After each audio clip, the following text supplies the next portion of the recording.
Magandang araw po muli mga kapatid. Narito na po tayong muli upang patuloy pa natin tuklasin ang marami pang hiwaga ng Biblia. Sa pagkakataon pong ito, bigyan po natin kaliwanagan ang isang komento ng ating isang kapatid dito sa aking vlog na kung saan ba mapupunta ang kaluluwa, katawan at espiritu ng isang tao kung siya ay patay na. Basahin muna natin ang kanyang komento. Yung mga kaluluwa na sa ilalim ng dambana ay di pa nangyayari.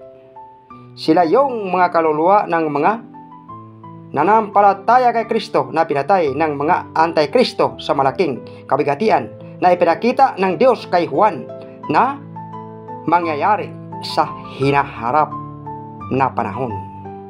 Basahin natin ang Biblia na walang kasama ang mga doktrina na pumapanig sa isang grupo at relihiyon upang matugunan natin ang komento ng ating isang kapatid.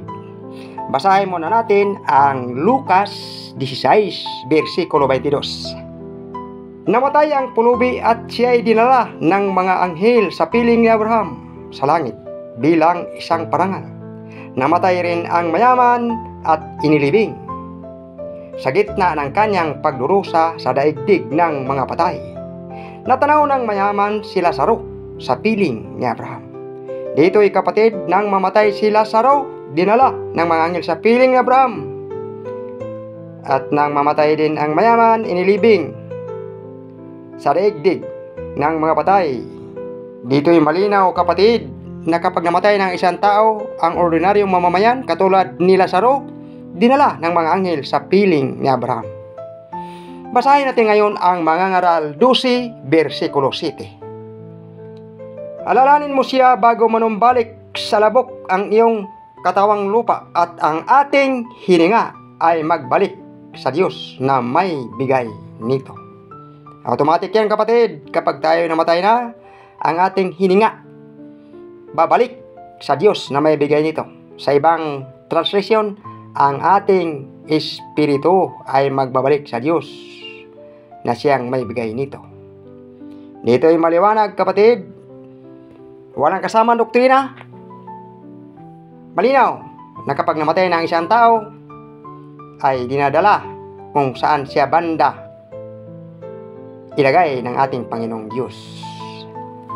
Kaya't basahin natin muli ang Pahayag 6, versikulo 9 at 10. Inalis ng kordero ang panlimang silyo at nakita ko sa ilalim ng dambana ang mga kaluluwa ng mga pinatay dahil sa salita ng Diyos at dahil sa matapat na pagsaksi nila rito.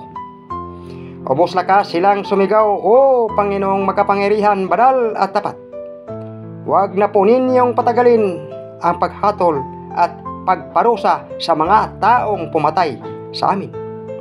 Dito sa 11, binigyan ng puting kasuotan ang bawat isa sa kanila at sinabi sa kanila magpahinga ng kaunting pangpanahon hanggang sa mabuo ang bilang ng kanilang mga kapatid at kasamahan sa paglilingkod kay Kristo na papatayin ding tulad nila. Pinapagpahinga muna sila. Pagdating ng time na ikaw ay namatay na, automatic si Lazaro dinala sa mga anghel sa piling ni Abraham. Maliwanag, dahil ultimo siyang mamamayan, hindi siya nangaral ng mabuting balita, kaso lang mabait siya at gumawa siya ng matuwid, dinala sa piling ni Abraham. Ang mayaman naman na nagmalabis dito sa lupa nang mamatay, inilibing sa gitna ng pagdurusa sa Hades. Ngayon, ang nangamatay, katulad din na Santiago na pinugutan ng liig, ang kanilang kaluluwa, inilagay din ng Diyos sa ilalim ng dambana sa langit. At kinaklaro ito na kailangan pang mabuo ang bilang sa kanilang mga kapatiran na papatayin din tulad nila. Pinapagpahinga muna sila. Kung ang iyong pagkaintindi, kapatid, ay hindi pa ito nangyayari, sa iyo na lang yan kapatid, sapagkat nababasa sa Biblia kapag namatay ng isang tao, ang kaluluwa natin kung saan siya karapat-dapat na ilagay, doon talaga siya, katulad sa 1 Pedro 3, versikulo 19. Sa kalagayang ito, nagpunta siya at nangaral sa mga espiritong nakabilanggo. Sila ang mga espiritong ayaw sumunod nang sila'y matiyagang hinihintay ng Diyos noong panahon ni Noe. Samantalang ginawa nito ang malaking barko. Iilang tao, 8 lamang ang nakaligtas sa baha. Yung mga espiritu ng kapanahunan, Paninuwi, mayroon din silang sariling kalagyan. Ikinulong po sila, nakabilanggo sila, kasi lahat sila swail, bukod kanila kay Noe. So pagdating ng panahon, mayroon talagang kanya-kanyang mapaglagyan. Ayon sa Biblia, ang kaluluwa ng isang tao kung saan siya karapat-dapat na ilagay ng Diyos. Hanggang dito na lang, sasamahan niyo ko muli upang patuloy pa rin tuklasin ang marami pang hiwaga ng Biblia.